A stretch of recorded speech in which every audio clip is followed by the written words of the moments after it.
Nous voulons poursuivre ce matin avec notre livre de la Genèse. Et nous avons vu la dernière fois que Jacob a été placé à l'école du Seigneur. Jacob est un homme qui avait bien des difficultés à cause de son caractère. Ce sont des choses que nous comprenons bien, n'est-ce pas? Nous avons parfois aussi des difficultés avec notre caractère. Et il y a bien des chrétiens qui pleurent en présence du Seigneur et qui disent « Seigneur, comment faire pour changer ce caractère? Ce caractère qui me fait souffrir, ce caractère qui fait souffrir les autres. Comment faire ?» Et il y a des gens qui vous diront « Il est absolument impossible de changer un caractère. » Eh bien, Dieu peut changer les caractères. Tout au moins, Dieu peut changer notre manière de vivre, notre manière de nous comporter avec les autres. Et Jacob, qui avait un caractère un peu retors, un peu trompeur, a été mis à l'école du Seigneur. Et il a dû expérimenter pendant des années et des années ce que cela signifie de vivre en compagnie de personnes qui vous trompent, qui ont le même caractère que vous. Et pendant des années, Jacob a souffert des tromperies de ses proches, surtout de son beau-père. Et nous avons vu que Jacob a eu un moment crucial dans sa vie à Péniel, alors qu'il s'apprêtait à franchir le Jourdain. Il a rencontré l'ange du Seigneur, il a lutté avec lui, il a été vaincu et il a supplié Dieu de le bénir. Et Dieu lui a dit, eh bien, je te donne la bénédiction et je change ton nom. Ton nom ne sera plus Jacob le trompeur, mais il sera Israël, c'est-à-dire le prince de Dieu. Alors, nous sommes quand même intéressés de voir si il y a eu un changement dans la vie de Jacob. Si cette longue école a servi à quelque chose, si ces années de souffrance n'ont pas été inutiles, et surtout si ce nom de prince de Dieu a été justifié par un comportement différent. Et nous allons voir ensemble ce qu'a été la vie de Jacob, très rapidement, après Péniel. Vous savez pourquoi Jacob était dans l'angoisse? Parce qu'il rentrait chez lui et il s'apprêtait à rencontrer Ésaü, son frère qu'il avait trompé plus de 20 ans auparavant et qui s'était juré de le tuer. Ésaü était animé d'un esprit de vengeance et lorsqu'il apprit que Jacob revenait au pays, Ésaü se mit en route avec 400 hommes armés. Quelles étaient les intentions d'Ésaü? Nous n'en savons rien. Et Jacob était aussi dans une très grande angoisse. Il a pris ses dispositions. Toutes les dispositions qu'un homme peut prendre en pareille circonstance. Des mesures de sécurité. Mais finalement, il est là en présence de Dieu et il doit reconnaître que ce qu'il a fait ne servira à rien si Dieu n'intervient pas. Si Dieu ne touche pas Ésaü. Et il y a eu ce combat. Et Jacob a été à genoux devant Dieu. Et Dieu l'a béni. Et au petit matin, lorsque Jacob passe le Jourdain, lorsqu'il voit approcher cette troupe en armes, il peut être confiant car il sait que Dieu interviendra. Et en effet, nous lisons chapitre 33 de la Genèse, verset 4. Ésaü courut à sa rencontre, il l'embrassa, se jeta à son cou et le baisa, et ils pleurèrent. La rencontre de deux frères ennemis. la réconciliation de deux frères ennemis. Et Ésaü accepte de ne pas se venger. Ésaü pardonne. Et Jacob accepte de s'humilier devant son frère et de faire preuve de bonne volonté devant son frère. Et il y a la réconciliation. Il est écrit dans la parole de Dieu que Dieu dispose favorablement le cœur des ennemis du juste, si on lui fait confiance. Frères et sœurs, lorsque nos affaires sont en ordre avec Dieu, Dieu s'arrange ou Dieu agit pour que nos affaires avec les autres rentrent aussi dans l'ordre. Comme nous avons fait ce qu'il y a à faire, Dieu fait le reste. Nous pouvons lui faire confiance pour ce qui échappe à nos possibilités, à nos moyens. Jacob a fait confiance à Dieu. L'Éternel a changé le cœur, les sentiments d'Ésaü. Et nous voyons une fois de plus que les vraies victoires se gagnent à genoux.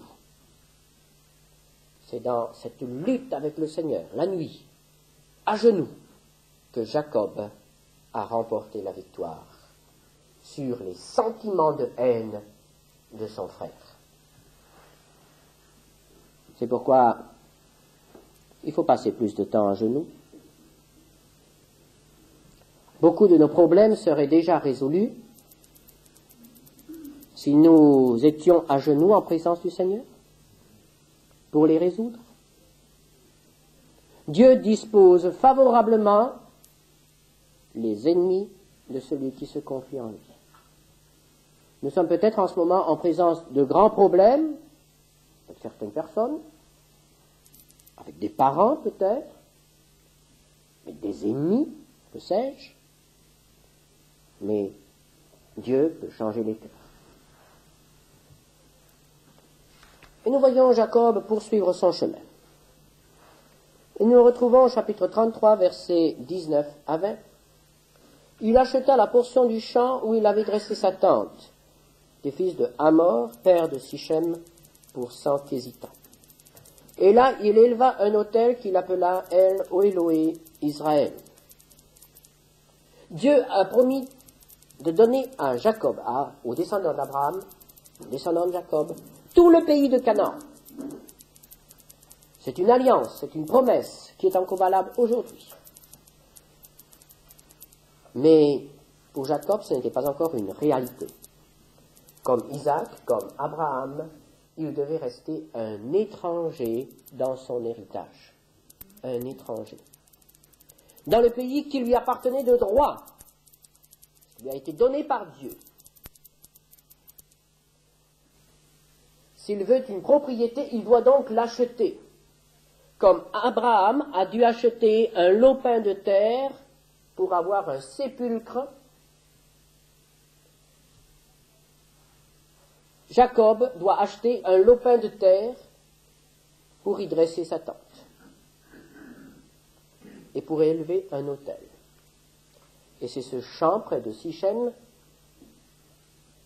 que c'est dans ce champ qu'il va creuser un puits.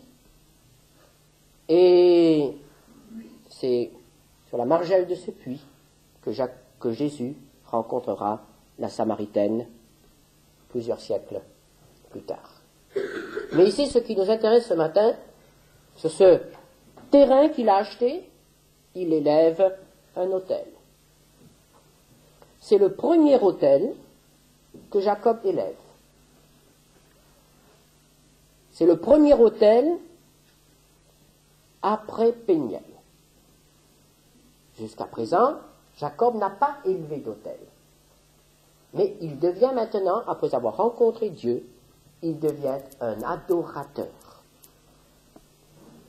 Et il appelle cet autel El Eloé Israël, ce qui signifie El est Dieu d'Israël. Le Dieu de l'univers est vraiment le Dieu d'Israël. Il aurait pu l'appeler le Dieu de Jacob, mais il dit le Dieu d'Israël. Et il prend ainsi possession de son nouveau nom. Donc Jacob s'installe dans le pays de Canaan, pays où il doit être en bénédiction, et il dresse un autel. Sera-t-il en bénédiction à Sichem? Vous connaissez l'histoire. Les choses ont failli très mal tourner pour Jacob à cause de ses enfants. D'abord sa fille, puis ses fils. Et il y a cet horrible massacre de Sichem. Toute une ville rasée, prise par ruse, une ruse ignoble, un procédé qui est ignoble parce qu'on a employé la religion, le signe de l'alliance, pour vaincre cette ville.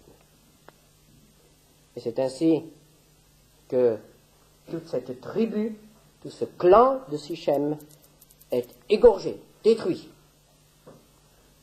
Et Jacob n'y est pour rien. Ce sont ses fils qui ont commis cet acte horrible.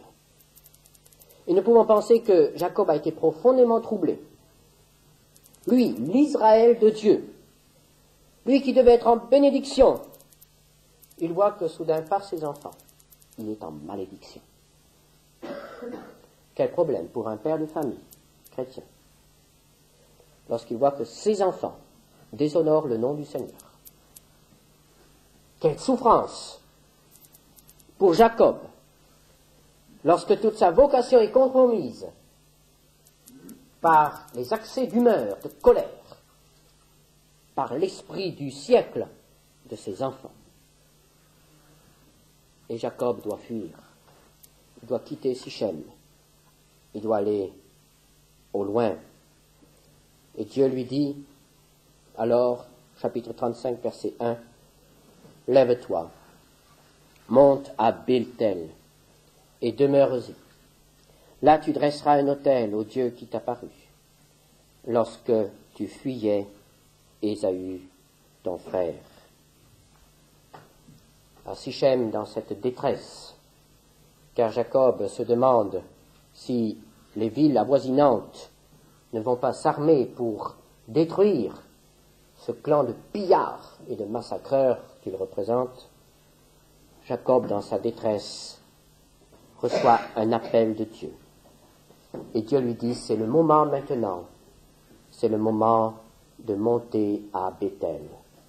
C'est le moment de revenir à cet endroit où tu m'as promis de me servir. Dieu se souvient. Dieu se souvient des promesses que nous lui avons faites, peut-être 20 ans ou plus auparavant. Est-ce qu'il y a dans votre vie un moment où vous avez promis quelque chose à Dieu? Peut-être dans votre jeunesse, peut-être dans votre enfance. Il arrive que nous oublions ces choses. Ou que nous disons, oh, mais c'était pas sérieux. C'était un enthousiasme d'adolescent. Ou bien la naïveté de l'enfance. Mais le jour où nous avons fait cette promesse, nous étions sincères. Et Dieu a accepté cette promesse. Et il s'en souvient. Dieu n'oublie pas. Il se souvient de nos engagements. Et à un certain moment de notre vie, il pose sa main sur nous et il nous dit, souviens-toi. Souviens-toi de ce que tu m'as dit il y a 20 ans. Souviens-toi de ton engagement dans ton enfance, dans ton adolescence. Souviens-toi et viens maintenant. Et Jacob doit monter à Béthel. Et que se passe-t-il lorsqu'il entend cet appel de Dieu? Il se passe quelque chose de très intéressant, tout à fait riche en enseignements pour nous ce matin. Lorsque Jacob entend l'appel de Dieu, il dit à sa maison, au verset 2, « ôtez les dieux étrangers qui sont au milieu de vous, purifiez-vous et changez de vêtements. Nous nous lèverons et nous monterons à Béthel. Là, je dresserai un autel au Dieu qui m'a exaucé dans le jour de ma détresse et qui a été avec moi pendant le voyage que j'ai fait. Ils donnèrent à Jacob tous les dieux étrangers qui étaient entre leurs mains et les anneaux qui étaient à leurs oreilles. Jacob les enfouit sous le térébinthe qui est près de Sichem. Lorsque Jacob entend l'appel de Dieu, il réalise soudain qu'il ne peut pas monter à Béthel avec des idoles dans ses bagages, même si ces idoles ne lui appartiennent pas. En tant que père de famille, en tant que chef de clan, il est responsable de ce qui se passe dans les tentes. Et dans les tentes de ses fils, dans les tentes de ses serviteurs, il y avait des idoles. Puisque ces serviteurs avaient été achetés en Mésopotamie. C'étaient des païens. On ne peut pas se présenter devant Dieu avec des idoles dans les bagages. Et il est intéressant de remarquer que Dieu n'a pas parlé des idoles à Péniel. Là, Dieu voulait le cœur de Jacob. Dieu n'a pas parlé des idoles devant l'autel, où Jacob a confessé sa foi au Dieu d'Israël. Mais Dieu parle des idoles, en tout cas suscite la pensée des idoles dans le cœur de Jacob lorsqu'il s'agit d'aller à Béthel. Béthel qui signifie la maison de Dieu. Est-ce que ce matin nous sommes venus dans ce lieu de culte avec des idoles dans nos bagages? Vous direz, mes bagages se réduisent à peu de choses ce matin.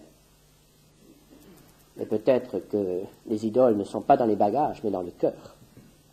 Et le Seigneur ce matin nous a déjà montré qu'il veut que notre cœur soit entièrement à lui. Y a-t-il des idoles dans notre cœur, dans notre vie ce matin? Des choses que nous ne sommes pas prêts à abandonner entre les mains de Dieu. Ce sont des choses peut-être tout à fait légitimes. Ce sont des choses qui sont peut-être tout à fait bonnes. Mais si elles prennent la place que Dieu doit occuper, ce sont des idoles.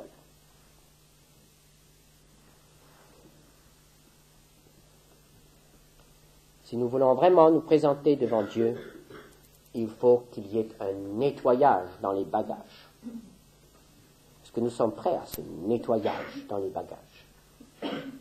Est-ce que nous sommes prêts à permettre au Saint-Esprit d'aller jusqu'au plus profond de notre être, au plus profond de notre cœur, de nos pensées,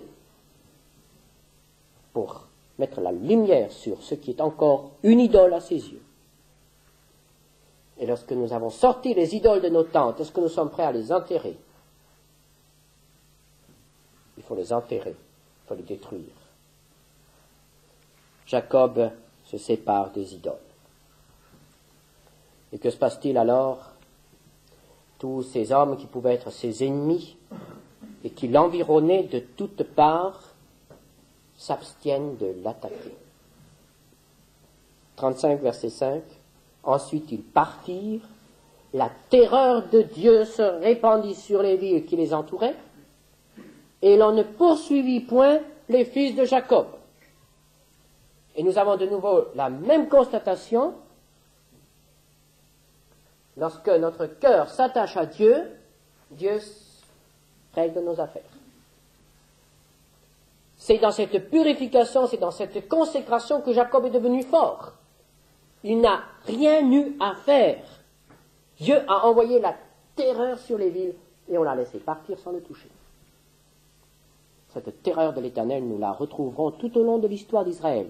Et elle ne vient pas par les armes, elle vient par une action du Saint-Esprit. Et nous devons aussi y penser actuellement dans cette guerre du Proche-Orient. S'il doit y avoir une terreur de l'Éternel, il n'y aura de terreur que par une action spirituelle et non par les armes, aussi fortes, aussi perfectionnées soient-elles. Et il arrive à Béthel. 35, verset 7. il bâtit là un autel et il appela ce lieu El Béthel, c'est-à-dire le Dieu de la maison de Dieu. Car c'est là que Dieu s'était révélé à lui lorsqu'il fuyait son frère. Un autel est dressé en souvenir de cette rencontre avec Dieu. Et là, près de cet autel, Dieu lui apparaît. Genèse 35, versets 9 et 15. Dieu apparut encore à Jacob après son retour de Padan Aram et il le bénit. Dieu lui dit, ton nom est Jacob, tu ne seras plus appelé Jacob, mais ton nom sera Israël. Et il lui donna le nom d'Israël. Dieu lui dit, je suis le Dieu Tout-Puissant. Sois fécond et multiplie. Une nation et une multitude de nations naîtront de toi, et des rois sortiront de tes reins. Je te donnerai le pays que j'ai donné à Abraham et à Isaac, et je donnerai ce pays à ta postérité après toi. Dieu s'éleva au-dessus de lui dans le lieu où il lui avait parlé. Et Jacob dressa un monument dans le lieu où Dieu lui avait parlé, un monument de pierre sur lequel il fit une libation et versa de l'huile. Jacob donna le nom de Béthel au lieu où Dieu lui avait parlé. Je suis le Dieu Tout-Puissant. Et cela nous rappelle Abraham. Lorsque Dieu, après l'affaire de Agar et d'Ismaël, lorsque Dieu apparaît à nouveau à Abraham et lui dit, je suis le Dieu Tout-Puissant, marche droit. Et là, à Béthel, Dieu emploie de nouveau ce nom. Je suis le Dieu Tout-Puissant, tu seras Israël. Et il lui donne cette bénédiction d'Abraham, le pays, la postérité, et devenir une source de bénédiction. Et maintenant, nous allons voir quelles vont être les conséquences de ces rencontres. Est-ce que cela va marquer la vie de Jacob?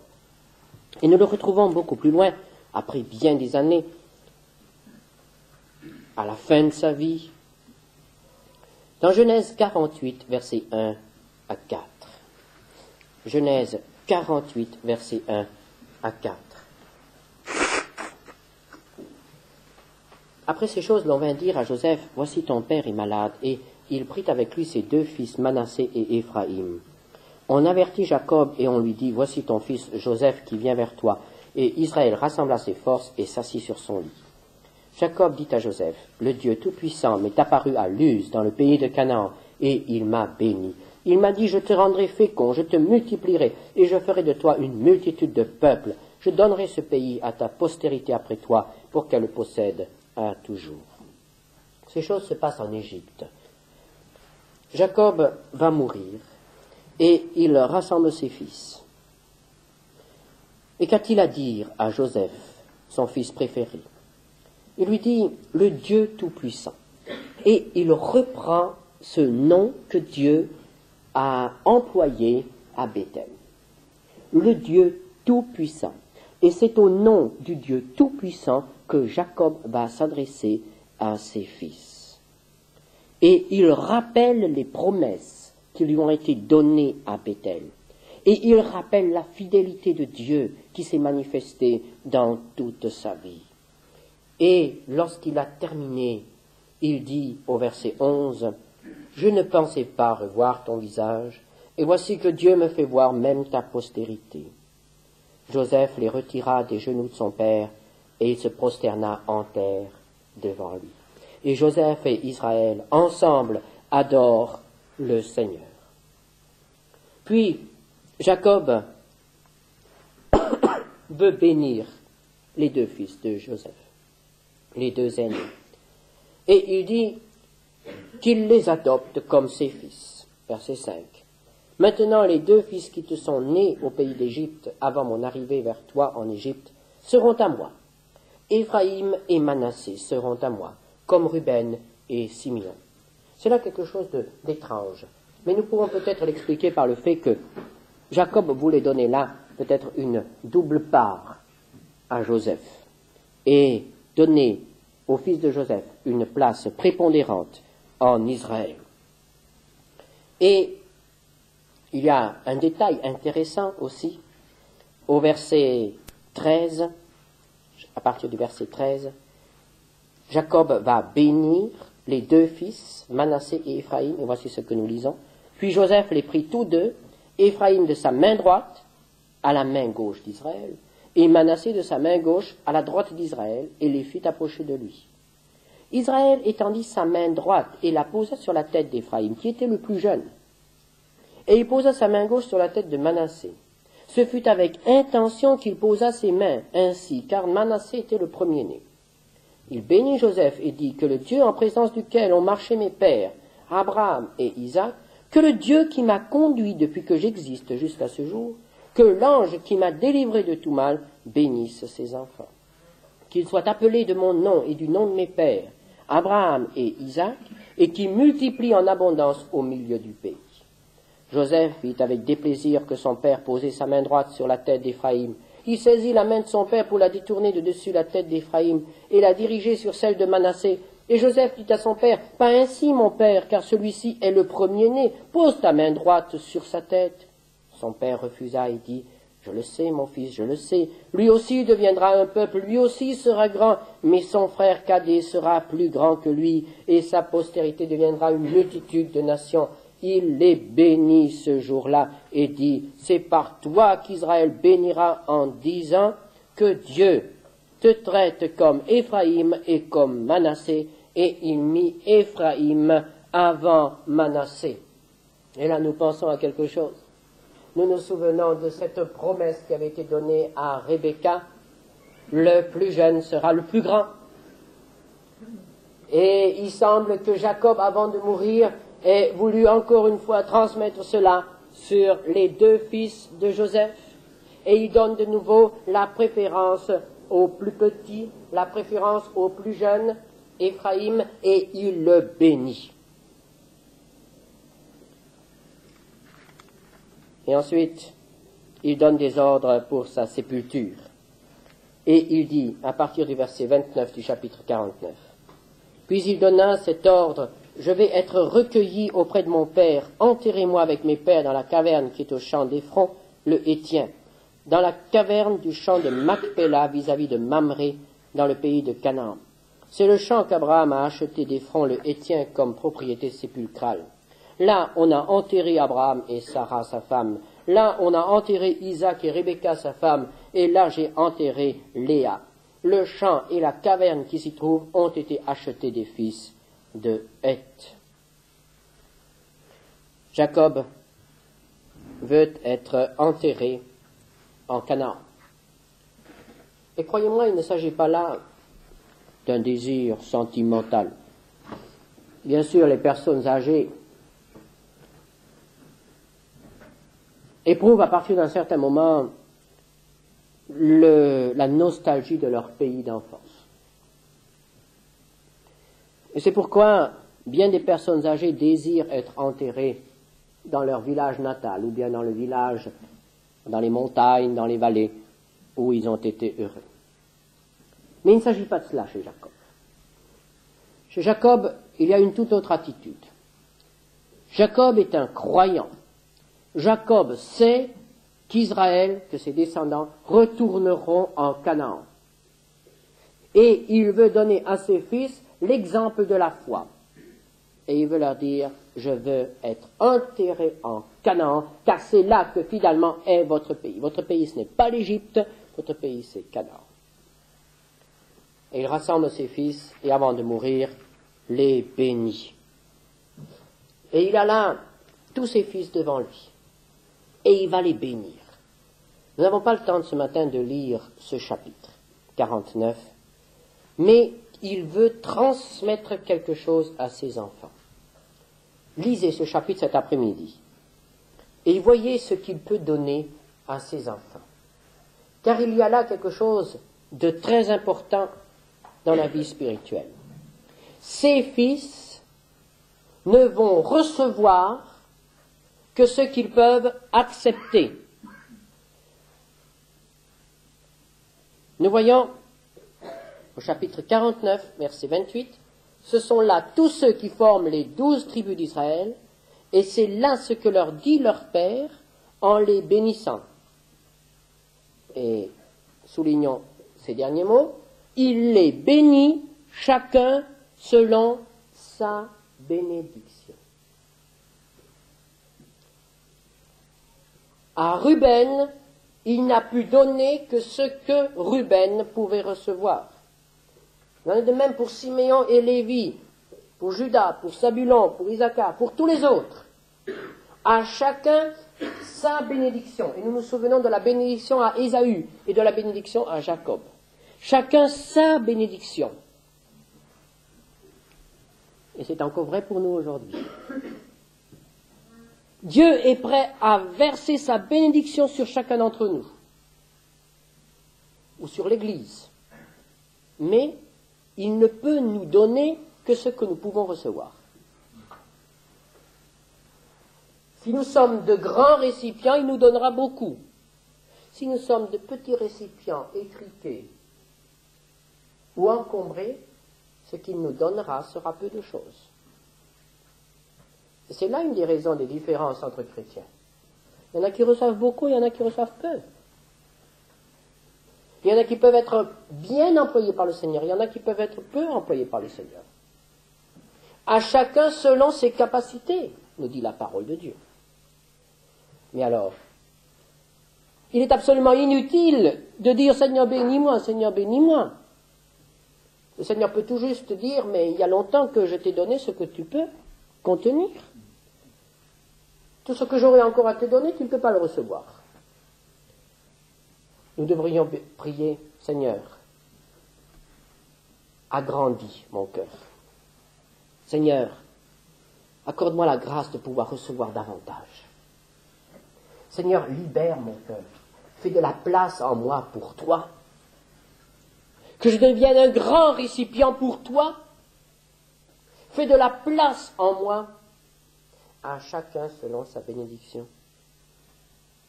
N'accusons pas Dieu si nous sommes pauvres spirituellement. Mais demandons-lui, Seigneur, qu'est-ce qui encombre? Qu'est-ce qui t'empêche? Ce qui est vrai pour un croyant isolé est aussi vrai pour une église. Et si notre Dieu trouvait en nous, dans cette église, une grande capacité de recevoir les bénédictions, il nous bénirait certainement beaucoup plus.